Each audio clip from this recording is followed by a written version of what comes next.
25% tariffs, the actual pass-through, I mean, you've done some of the math. What does that work out to, one?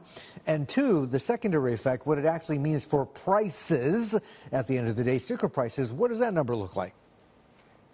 Yeah, so, I mean, we have a great team of analysts who have been poring over the data over the weekend. And what we've come up with is approximately $5,800 worth of cost of tariff, average tariff on vehicles, which signifies a 16.6% increase in the price or the cost of the vehicle for the manufacturer importing it into the U.S. Some brands will be less impacted than others because it depends on where the vehicle is assembled versus componentry or parts they're passing back and forth over the borders. But that's a much higher number than some people had originally estimated. I know that we had some numbers coming out in the industry around 3,000.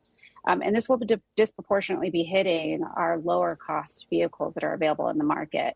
Now, how that ends up ending up on the MSRP of vehicles, each manufacturer is going to have to look at their entire product lineup and the inventory that they have and decide, do they actually assign the tariff value to the individual product lines? Do they amortize it across a bunch of different product lines so that one product doesn't get put to a higher bracket unnecessarily over another? And so I think it remains to be seen how they end up dispersing the cost throughout the system. But for sure, that is an amount that no manufacturer can absorb. We're talking about profit margins that are razor thin in this industry. Yes. So the tariffs alone are just exorbitant. Erin, what are the implications for the EV makers? I mean, that's an interesting thing. We do have a couple of EV makers that are in the country that are, have a little bit more protection. Tesla, as an example, they do assemble all of their vehicles in the U.S., and therefore they would be subjected to a slightly lower impact of a tariff, but they are 100% exposed given how much they have coming from Mexico and Canada as far as parts and supplies. So it's not, an electric vehicle in and of itself is not necessarily shielded from the tariffs. It just depends, again, on how much assembly is done externally versus internally. And so therefore, how big is that value that the tariff is assessed on?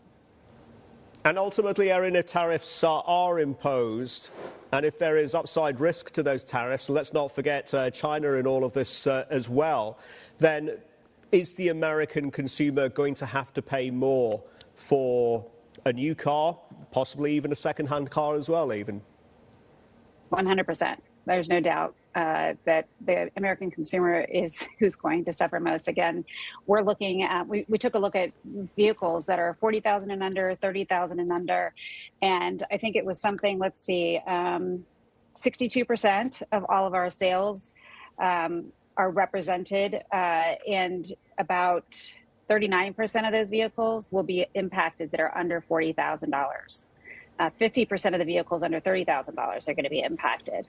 And if we're saying the average is around, let's call it $500 to $5,800, that will significantly impair, especially our affordability challenge that we're already having in the United States around vehicles and affordable transportation.